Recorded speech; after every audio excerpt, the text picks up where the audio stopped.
안녕하세요. 건강 365 아나운서 추인경입니다. 류마티스 관절염은 자가 면역 질환입니다. 우리 몸의 면역 시스템에 문제가 생기면서 정상적인 조직을 공격하는 거죠. 그런데요, 류마티스 관절염에서 비타민 D가 강조되기도 합니다. 비타민 D가 면역 체계를 조절하는 기능이 있는 만큼 류마티스 관절염 환자들에게는 잘 살펴야 하는 부분이라는 거죠. 류마티스 관절염과 비타민 D를 어떻게 이해해야 할지 잠시 후에 알아봅니다. 그리고 전자담배의 위험에 대해서도 살펴보겠습니다. 건강 365 마이클 잭슨의 빌리진 듣고 시작하겠습니다. KBS 라디오 건강 365 함께하고 계십니다. 류마티스 관절염을 비롯해서 류마티스 질환은 자가 면역 질환입니다. 우리 몸의 면역 체계가 스스로를 공격하면서 발생하는 거죠. 이런 과정에서 중요한 역할을 하는 게 비타민 D라고 하네요. 어떻게 이해하면 될까요? 중앙대학교 병원 류마티스 내과 송정수 교수에게 도움 말씀 듣겠습니다. 교수님 안녕하세요. 예, 안녕하세요. 류마티스 관절염을 비롯해서 류마티스 질환은 자가 면역 질환이잖아요. 우선 자가 면역 질환의 의미를 좀 설명해 주시면 좋겠어요. 예, 류마티스 관절염은 말씀하신 대로 대표적인 자가 면역 질환입니다. 네. 우리 몸의 면역 체계는 원래 나하고 남을 구별해서 자기 세포는 보호하고 외부 침입자인 세균이나 바이러스와 같은 남만을 공격해갖고 우리 몸을 보호하도록 설계되어 있어요. 네. 근데 이 정교한 시스템에 이제 인식 오류가 생기면은 면역 세포들이 자신의 정상적인 조직이나 세포를 세균이나 바이러스와 같은 적군으로 착각해서 공격하기 시작합니다. 즉 아군이 아군을 공격하는 그런 비극이 벌어지는 것이죠. 이런 것이 바로 자가 면역 질환이 일어나게 되는 핵심입니다. 말하자면 외부에서 들어오는 세균이나 바이러스를 막아주는 면역 시스템이 오히려 관절이나 조직을 공격하면서 염증을 일으킨다는 거네요. 예, 그렇죠. 우리 몸을 보호해야 될 우리 몸의 면역 시스템에 오류가 발생을 해서 우리 몸의 관절과 조직을 우리 몸의 면역 체계가 막 공격을 해서 쿠데타 일어난 것처럼 공격을 해갖고 염증이 일어나고 관절이 망가지는 것이 류마티스 관절염의 근본적인 원인입니다. 그런데 그런 과정에서 중요한 역할을 하는 게 비타민 D라고 하던데요. 무슨 얘기일까요? 예, 류마티스 관절염의 발병하고 비타민 D 사이에 매우 밀접한 관계가 있어요. 그래서 최근 학계에서는 이 류마티스 관절염과 비타민 D에 대한 그 활발한 연구가 이루어지고 있는데요. 이 비타민 D는 이제 단순히 뼈를 튼튼하게 유지해 주는 것뿐만 아니라 면역계를 조절하는 효과, 또 이 나쁜 면역을 억제하는 그런 강력한 면역 관리자의 역할을 하기 때문에 비타민 D가 중요합니다. 그러니까 비타민 D가 면역 반응을 조절하는 기능이 있다는 건 면역이 좀 지나치게 활성화되는 걸 막아준다는 건가요? 그렇죠. 이 면역 반응은 주로 이제 백혈구와 같은 면역 세포에 의해서 일어나는데요. 이 백혈구는 이제 외부에서 세균이나 바이러스 같은 그 적군을 만나면은 그 염증 반응을 일으켜서 그런 적군을 무찔러 죽이고 우리 몸을 보호하는 역할을 하는데 염증 반응이 너무 지나치게 발생하면은 세균도 죽이고 바이러스도 죽이지만은 우리의 건강한 세포도 죽일 수 있거든요. 그래서 면역 반응이 너무 부족하지도 않게 그리고 너무 지나치지도 않게 적절한 면역 반응이 필요합니다. 근데 류마티스 관절염 같은 경우에는 대부분 너무 필요 이상으로 지나친 면역 반응이 일어나갖고 멀쩡한 관절 조직, 멀쩡한 우리 피부 조직이나 그런 조직을 파괴하는 것이 문제예요. 그래서 비타민 D는 이런 염증 세포에 존재하는 비타민 D 수용체하고 결합을 해서 류마티스 관절염으로 인해서 발생하는 그 과도한 면역 반응을 억제하고 또 염증을 일으키는 물질의 생성을 억제한다고 이렇게 알려져 있습니다. 그래서 통계에 따르면은 피 속에 비타민 D가 부족하면은 염증 반응이 더 심하게 일어난다고 알려져 있습니다. 면역 시스템이 지나치지 않도록 조절해주는 역할인 거네요. 예. 그래서 류마티스 질환이 있는 분들은 비타민 D를 챙겨야 한다. 이렇게 이해하면 될까요? 예, 맞습니다. 아. 저도 류마티스 질환 있는 사람한테 다 비타민 D를 챙겨드립니다. 그렇군요. 면역 시스템에 과부하가 걸리면은 네. 멀쩡한 세포나 정상 조직에도 이 염증이 저절로 일어나기 때문에 네. 이를 막기 위해서는 이제 면역 억제제나 뭐 항류마티스 약제를 반드시 사용을 하고 더불어 비타민 D도 모자라지 않게 반드시 챙겨드려야 합니다. 네. 비타민 D를 챙겨야 한다라고 하셨는데요. 예. 그럼 비타민 D가 부족하면 류마티스 질환을 악화시킨다거나 이런 위험이 있는 건가요? 예, 맞습니다. 비타민 D 결핍은 류마티스 관절염의 발병 위험을 높이고 네. 또 류마티스 관절염의 증상을 악화시키는 중요한 환경적인 요인 중에 하나예요. 네. 그래서 환자의 피 속에 비타민 D 수치를 정기적으로 검사를 해야 되고 비타민 D가 부족하다는 결과가 나올 경우에는 네. 비타민 D를 약으로 보충제 약으로 먹어서 적정 농도를 유지를 해야 돼요. 적정 농도가 보통 이제 30 나노그램 per 데시리터, 30 네. 이상 유지하는 것을 이제 목표로 해서 보충을 해야 됩니다. 그렇게 해야 관절도 보호하고 나쁜 면역도 조절할 수가 있습니다. 류마티스 환자에게 비타민 D가 부족하다는 건 단순히 영양 결핍의 정도가 아닌 거네요. 그렇죠. 예. 류마티스 관절염에서는 관절의 염증 위험을 더 높이나요? 예, 맞습니다. 이미 류마티스 관절염으로 진단받은 환자에게 비타민 D 수치는 류마티스 관절염 환자의 질병 활성도 측정에도 중요한 지표가 됩니다. 네. 왜냐하면 이제 류마티스 관절염 진단받은 환자에게 비타민 D 결핍이 생기면은 네. 류마티스 관절염에 의한 염증 반응이 조금 더 심해지고 비타민 D가 결핍될수록 관절의 통증이나 뭐 붓기나 아침 강직, 뭐 손이 뻣뻣한 증상 그런 염증 증상이 더 심해지는 경향이 있기 때문에 그래요. 네. 류마티스 환자에게 비타민 D가 참 중요한 건데요. 네. 그런데 일반적으로 류마티스 질환이 있는 분들은 비타민 D 농도가 낮은 편인가요? 그 이유도 궁금한데요. 예, 비타민 D 농도가 낮아요. 류마티스 관절염을 비롯한 대부분의 자가 면역 질환을 앓는 환자분들에게 네. 피 검사에서 비타민 D를 측정을 해보면은 대부분 일반인보다 비타민 D 농도가 떨어져 있어요. 그 이유는 예. 이제 관절이 아프니까 밖에 나가기도 힘들고 또 염증 때문에 피로감이 잘 생겨요. 그래서 피로감 때문에도 어디 나가기를 싫어해요. 그러니까 네. 야외 활동도 부족하고 또 햇빛을 받을 수 있는 기회가 적어지기 때문입니다. 네. 그리고 또 염증 때문에 몸에 염증이 생기면 밥맛이 떨어지잖아요. 식욕이 떨어지고 그렇죠. 그렇게 되면은 이제 비타민 D가 함유된 음식을 먹을 기회도 또 낮아지게 돼요. 그래서 비타민 D가 낮고 또 뭐 스테로이드 같은 일부 치료 약물은 비타민 D의 흡수를 방해해 갖고 비타민 D의 혈중 농도를 또 떨어뜨리는 역할을 하기도 합니다. 치료에 쓰이는 다른 약물도 비타민 D 농도를 떨어뜨릴 수 있는 거네요. 예, 맞습니다. 류마티스 관절염의 치료 과정에서 염증을 깔아주기 위해서 흔히 쓰는 약물인 그 스테로이드가 네. 비타민 D의 흡수하고 활성화 대사를 방해하고 또 골밀도를 떨어뜨려요. 그래서 환자들의 비타민 D 결핍을 더욱 악화시키는 요인이 되기도 합니다. 비타민 D 농도가 낮으면 구체적으로 어떤 증상들이 생기나요? 뭐 굉장히 다양한 증상이 생깁니다. 이게 정상적인 혈중 비타민 D 농도가 통상 뭐 한 30에서 100 나노그램 그 정도인데 네. 이 정상 범위보다 농도가 낮아지게 되면은 초기에는 증상이 거의 없어요. 증상이 없거나 아니면 증상이 애매해갖고 알아차리기가 쉽지 않습니다. 네. 그런데 이 결핍이 6개월, 1년, 2년 그렇게 장기간 지속이 되면요. 네. 이게 뼈하고 근육 같은 근골격계뿐만 아니라 면역계도 나빠지게 되고 또 신경계 전반에 걸쳐갖고 다양한 전신 증상이 나타나게 돼요. 네. 비타민 D의 가장 기본적인 역할이 소장에서 칼슘을 흡수하는 역할을 하기 때문에 비타민 D가 부족하게 되면은 뼈하고 근육에 즉각적인 신호가 오죠. 이유 없이 뼈가 그냥 쑤신다든지 욱신거린다든지 또 골반이나 척추, 다리 그런데 만성적인 통증이 지속하게 됩니다. 네. 그리고 근육 세포의 기능이 떨어지면서 네.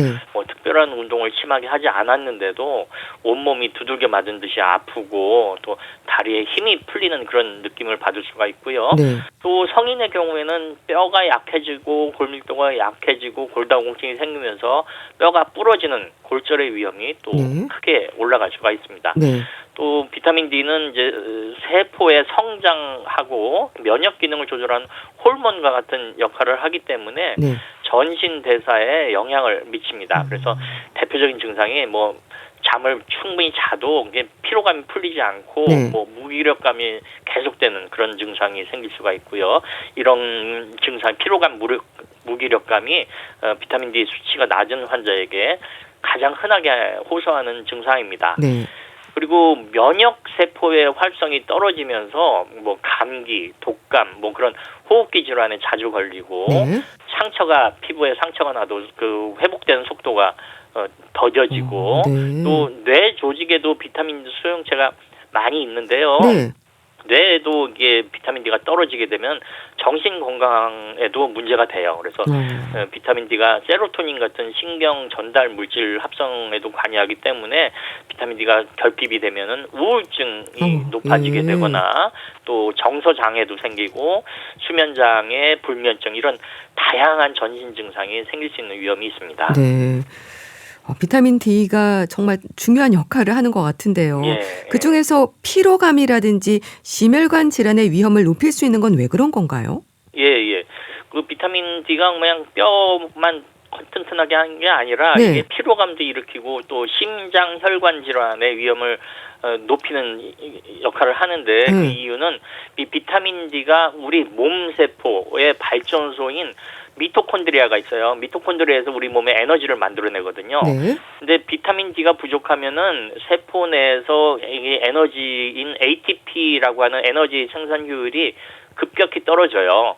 그래서 잠을 많이 자도 회복되지 않는 만성 피로감을 느끼게 되고 또 비타민 D는 혈관하고 혈압을 통제하는 그런 시스템에 직접 관여를 하기 때문에 네. 심혈관 위험을 높일 수가 있어요. 예, 심장 근육 세포하고 혈관 세포는 비타민 D에 의해서 직접적인 통제를 받습니다. 네. 그래서 비타민 D가 모자라게 되면 혈압이 잘 조절되지 않고 혈압이 네. 높게 올라가게 되고 혈관 벽이 이렇게 탄탄하게 탄력을 유지해야 되는데 네. 그게 딱딱해져요, 혈관이. 그래서 심장 근육도 두꺼워지고 심장 근육의 탄력이 떨어지면서 심근 비대, 네. 심장 근육의 섬유화 그렇게 되면서 나중에는 심부전까지도 이어질 수도 있습니다. 네. 그래서 비타민 D가 부족하면은 전신 세포의 대사 효율이 떨어지고 만성 피로가 찾아오고 혈압이 올라가고 네.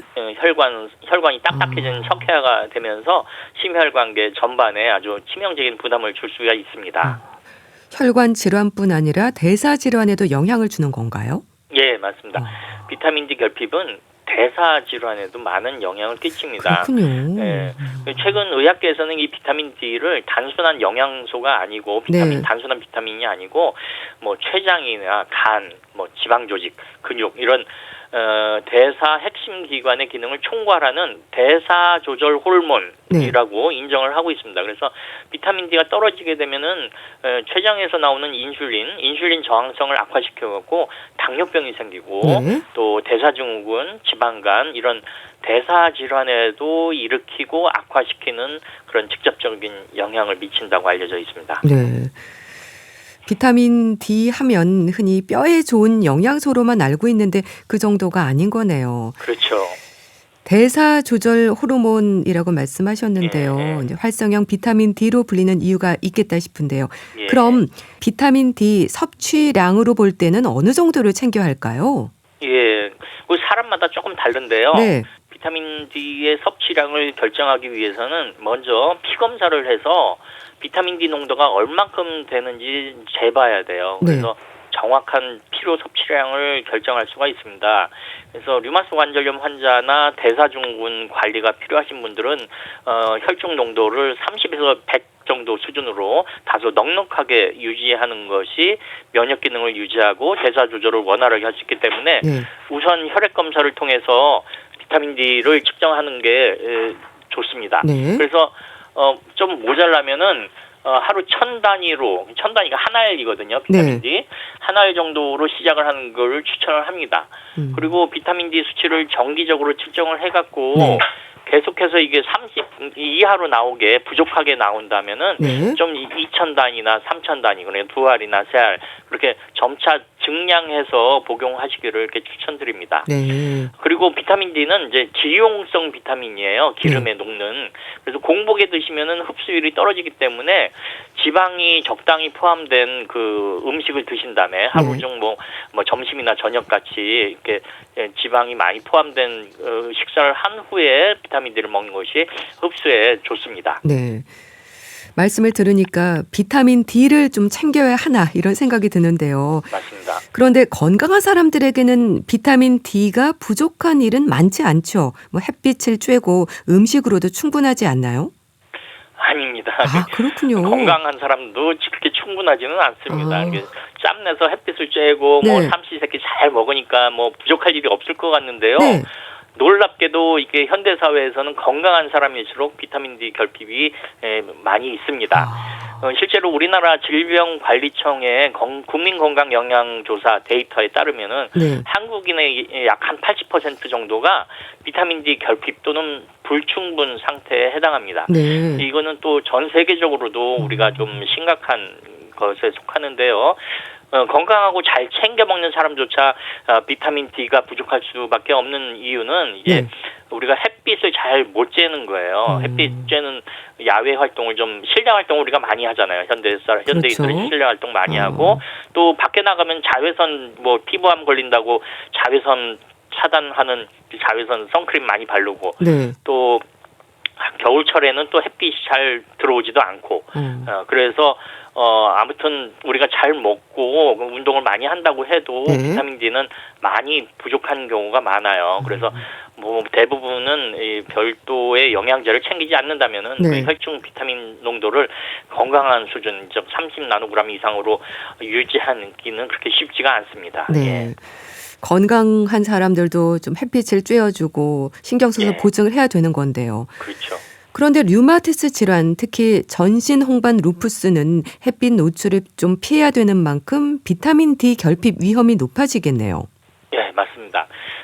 전신 홍반 루푸스와 같은 그 류마티스 질환 환자는 햇빛을 쬐면은 그 루푸스가 더 악화되는 특징이 있어요. 그래서 루푸스 환자에게는 이게 햇빛 쬐는 거, 자외선을 피하게 하라. 뭐 선크림을 열심히 바르든지 온몸을 다 가리고 나간다든지 그런 자외선 피하는 것이 중요한 치료 방법 중에 하나예요.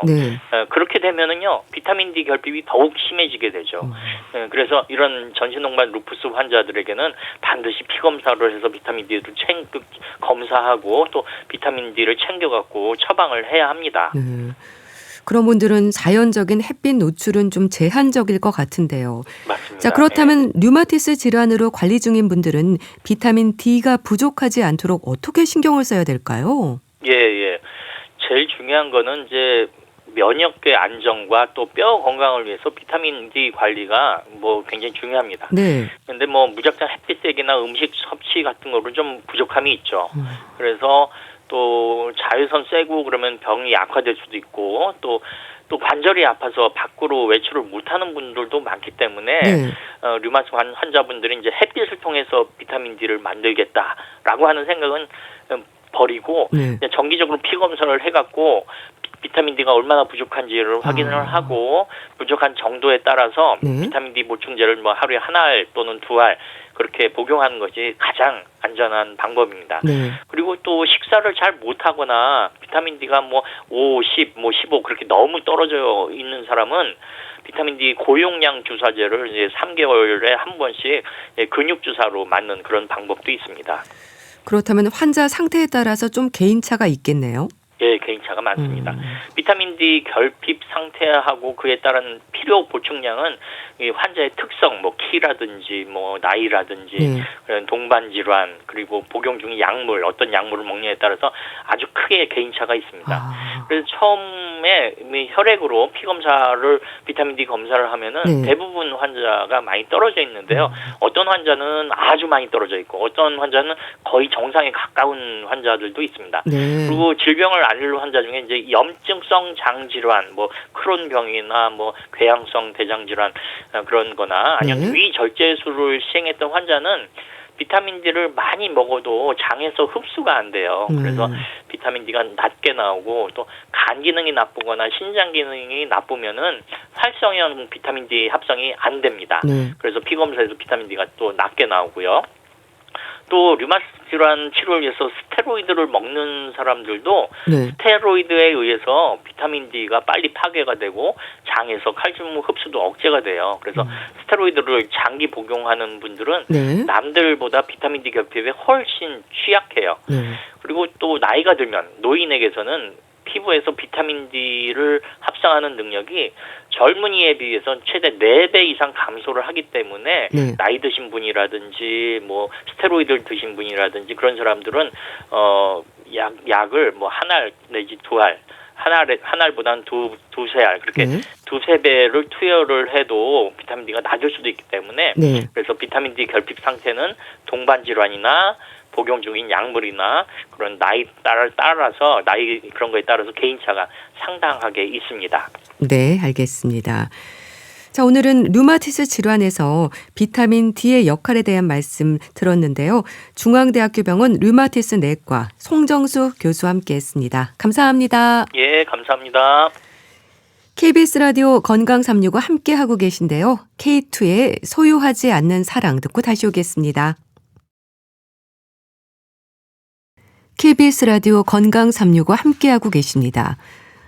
우리나라 성인 남성의 흡연율이 감소하고 있고 남성 폐암 발생률도 줄고 있다고 하네요.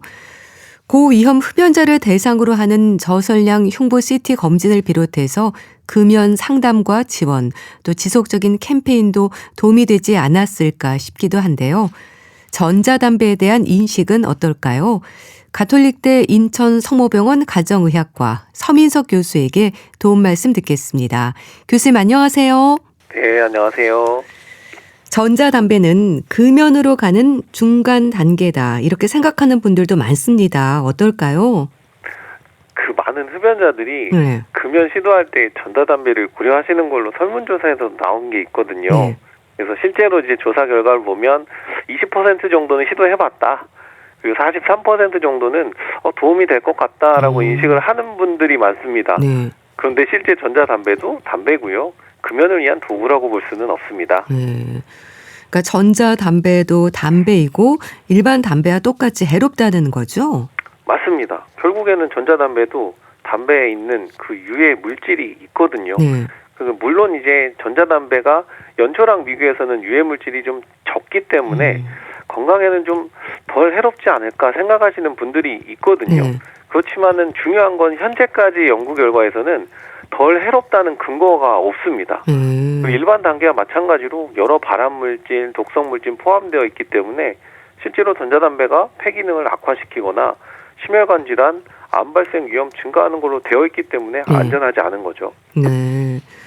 금연 전에 전자담배를 시도하는 분들이 좀 많다라고 하셨는데요. 참 그럼에도 금연에 도움이 된다는 생각을 왜 하는 걸까요? 이게 결국 금연을 할 때 가장 힘든 게 금단 증상이거든요. 네. 금단 증상은 니코틴으로 이제 생기는 문제인데 사실 유해 물질이 조금 적고 전자담배로 니코틴만 좀 보충을 해주면 금단 증상이 줄어들 수 있지 않을까, 서서히 끊을 수 있지 않을까 이런 생각을 하는 건데요. 실제로 또 조사를 해보면 전자담배 사용하는 분들 중에 연초는 끊었는데 전자담배를 1년 이상 피우더라. 이게 한 70% 정도 되고요. 그렇게 피우다가 다시 연초로 돌아가는 경우도 70에서 80%가 되기 때문에 실제로 금연에 도움이 되지 않는다는 게 연구 결과입니다. 그렇군요. 네. 또 니코틴 전자담배, 무니코틴 전자담배로 구분해서 얘기가 되기도 하잖아요. 이건 어떻게 이해하면 될까요? 결국에 이제 금단 증상 줄이는 목적으로 니코틴을 이제 넣느냐 마느냐 이런 거를 결정을 하게 되는데요.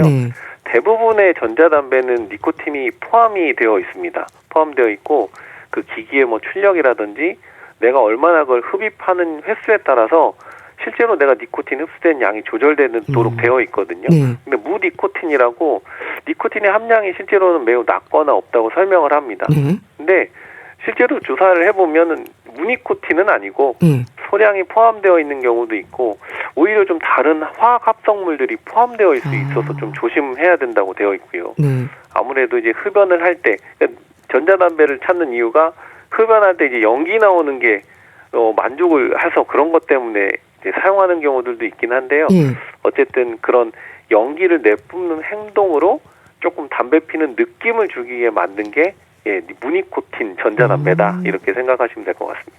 그렇군요. 또 관련형, 액상형도 있고 이렇게 종류가 많아서 해롭다, 해롭지 않다 얘기들이 많은 것 같은데 어떨까요? 뭐 액상형은 니코틴을 포함한 액상을 이제 가열해서 거기서 나오는 수증기를 내가 들이마시는 거고요. 네. 관련형은 담배 잎이 포함된 그 스틱을 기기에 꽂아서 그거를 가열해서 증기를 내가 흡입을 하는 방식인데 결국에는 흡연의 방식의 차이가 있을 뿐이지 유해 물질이 나온다는 점은 이제 같습니다. 니코틴이 지속적으로 공급된다는 점에서도 사실 일반 담배와는 차이가 없습니다. 해롭습니다. 네. 그러니까 해롭다라고 쭉 말씀을 하시는데요. 그래도 많은 분들이 어쨌든 일반 담배보다 덜 해롭다는 생각들을 많이 하시는 것 같습니다. 일반 담배 흡연율은 감소하는데 전자담배 사용은 증가한다는 얘기도 있던데요. 맞습니다. 이게 또 성인에서는 일반 담배 흡연율이 좀 계속 감소를 하고 있고요. 네. 뭐 2025년도 지역사회 건강조사를 보면은 일반 담배 사용률이 2019년도에 비해서는 좀 줄었습니다. 한 20%대에서 한 17% 정도까지 이제 줄었는데요. 네. 문제는 전자담배 사용률이 좀 늘어났습니다. 5.1%에서 9.3%로 증가를 해서 네. 결국에는 일반 담배와 전자담배 사용률 전체를 고려했을 때 네. 전체 담배 사용률은 오히려 증가를 했거든요. 아무래도 이제 전체 흡연율을 고려를 하면 전자담배 사용률이 높아졌다고 하는 거는 네. 오히려 이제 전자담배가 좀 덜 해롭다 오해하는 부분도 있고 아무래도 금연에 대한 규제가 좀 심해지다 보니까 전자담배를 좀 찾았던 부분이 있었던 것 같습니다. 네. 자, 그렇다면 일반 담배와 전자담배의 차이를 알아야 될 것 같아요. 좀 설명해 주세요. 뭐 일반 담배는 담뱃잎을 직접 불에 태워서 네. 그 연기를 흡입하는 방식이고요. 전자담배는 그 기계를 통해서 뭐 액상이나 스틱을 가열해서 나오는 그 증기를 흡입하는 형태입니다. 방법의 차이가 있고 일부 유해 물질이나 냄새의 차이가 있을 뿐이지 결국 둘 다 흡연이고요. 건강에 이제 유의하다라는 점에서는 차이가 없다라고 봐야 됩니다. 네. 전자담배가 일단 일반 담배만큼 좀 해롭다라고 쭉 말씀을 주시는데 전자담배의 유해성에 대한 설명도 좀 자세히 해주세요. 담배가 연초의 2%만 설명되는 게 아니라 이제는 연초와 니코틴으로 확대가 됐다면서요? 네, 맞습니다.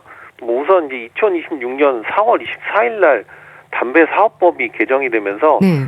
예전에 담배는 연초에 잎만 가지고서 제조한 것이다 이렇게 되어 있었는데 연초나 이제 니코틴 합성으로 만들거나 천연 니코틴을 원료로 제조한 것도 담배다라고 정의를 했고요.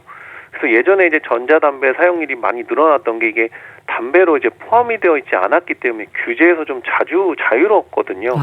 그렇기 때문에 이제 이번 법이 개정이 되면서 이런 전자담배 이런 것들도 규제의 대상에 포함이 되었습니다.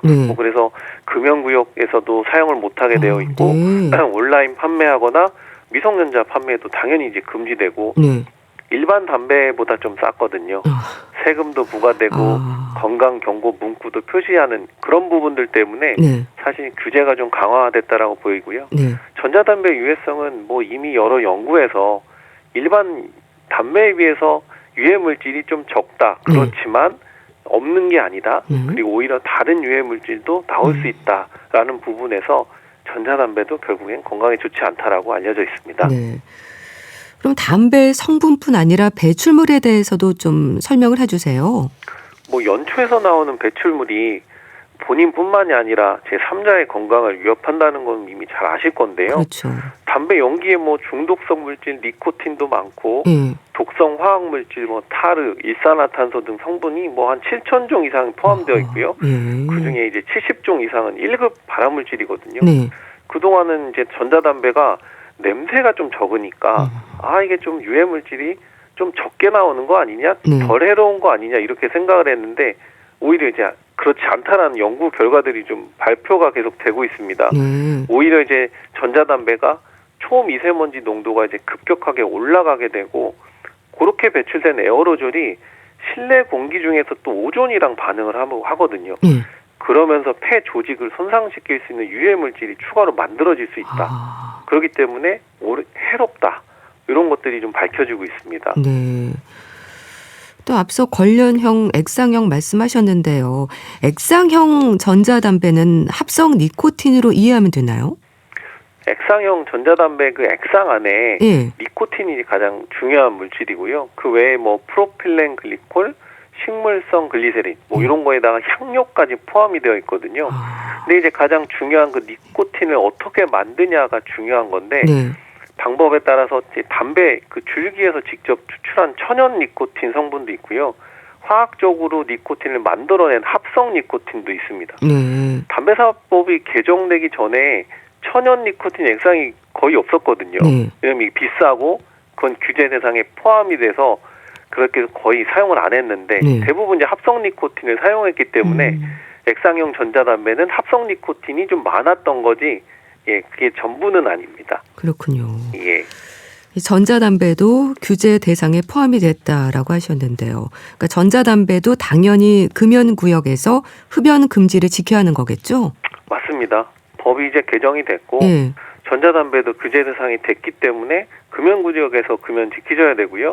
연초랑 마찬가지로 금연구역에서 흡연하면 과태료가 부과될 수 있습니다. 그럼 과태료를 떠나서 전자담배도 연초처럼 내가 아니라 다른 누군가의 건강을 위협할 수 있기 때문에 가급적이면 흡연을 하시려면 흡연 가는 구역에서만 이용을 하시면 좋겠고 더 나가서 또 금연하시면 좋겠습니다. 그러니까 흔히 말하는 담배 냄새가 없다고 해서 안전한 건 아니다라고 말씀하셨는데요. 연초처럼 간접 피해를 주는 것도 마찬가지인 거죠? 또 주변에 피해가 없다고 생각하는 분들도 계시던데요. 이게 냄새와 위험의 정도가 비례하지 않거든요. 그러니까 냄새가 나면 위험하다, 냄새가 나지 않으면 괜찮다, 이게 오해일 수 있긴 한데요. 뭐 우리가 이제 알다시피 소변 대변 냄새 나긴 하지만 건강에 위험하진 않고 오히려 좀 반대처럼 뭐 연탄가스 중독은 전혀 냄새가 없지만 치명적이잖아요. 그렇죠. 전자담배 냄새도 냄새는 나지 않습니다. 그렇지만 그 안에 유해물질이 포함되어 있다는 걸 좀 기억하셔야 되고요. 오히려 한편 생각해보면 이게 냄새가 안 나기 때문에 건강에 취약한 아이들이나 노인들이 이걸 피할 방법이 없습니다. 그렇겠네요. 어떻게 보면 더 해가 될 수 있다는 점 기억하셔야 되고요. 연초랑 마찬가지로 간접 흡연으로 호흡기 심내혈관 질환 악화시킬 수 있다는 점을 꼭 기억하셨으면 좋겠습니다. 또 오히려 향이 주는 위험도 있을까요? 전자담배에 좀 달콤한 향이 나도록 향료가 좀 포함이 되어 있다고는 하더라고요. 그래서 이 향료가 결국에는 화학 향료이기 때문에 이게 열이 가해지면서 기화되면 독성을 띌 수 있습니다. 그러면은 이 독성 물질 때문에 결국에 흡연자의 유전자가 변형이 되고 폐세포 파괴가 심해질 수 있고요. 또 하나 문제는 이게 담배를 필 때 달콤한 향이 나면 거부감이 줄어서 더 많이, 더 깊이 흡입할 수 있는 부분 때문에 오히려 폐손상의 위험이 더 커질 수가 있다는 게 문제입니다. 일단 전자담배도 간접 피해를 줄 수 있고요. 옷이라든지 호흡도 그렇고 3차 간접 피해에서도 전자담배가 피해갈 수 있는 건 아닌 거죠? 예, 맞습니다. 뭐 3차 간접 흡연이라는 게 뭐 옷이나 벽지, 가구에 붙어있는 유해물질 때문에 문제가 될 수 있는 건데 전자담배도 마찬가지고요. 물론 독성물질 자체의 발생량은 좀 적을 수 있기는 하지만 작은 나노 입자 형태의 에어로졸이 발생할 수 있다고 돼 있거든요. 초미세먼지. 이런 것들이 2차 흡연이나 3차 간접 흡연의 위험을 발생할 수 있는데 실제로 환기를 안 하고서 실내에서 전자담배 피우시는 경우들이 많았거든요. 이런 경우에는 이 표면에 침착되어 있던 이 에어로졸이 수개월간 남아서 문제가 될 수 있다. 네. 그렇게 이제 알려져 있기 때문에 실내흡연 이제는 안 하시겠죠. 네. 일반 담배는 참 금연을 하는 게 쉽지 않은데요. 전자담배의 경우는 어떻습니까? 중독성이 궁금한데 이것도 끊지 못하는 분들도 많으시더라고요. 뭐 앞서 이제 그 일반 담배 중독성 때문에 조금 그거를 완화시켜 보려고 전자담배를 좀 사용하시는 경우들이 많다고 말씀을 드렸는데요. 네. 중독의 원인인 니코틴, 요거에 대한 의존도가 사실 전자담배가 연초보다 더 높다고 알려져 있거든요. 그렇군요. 실제로 연구 결과에서도 보면 네. 아침에 일어나자마자 첫 담배를 피우는 시간이 짧을수록 의존도가 높고 중독이 되어 있다라고 보는데 전자담배 사용자가 훨씬 짧습니다. 니코틴 의존도가 더 높다는 거고요. 그리고 니코틴의 사용량도 연초보다는 전자담배 사용량이 좀 더 많습니다.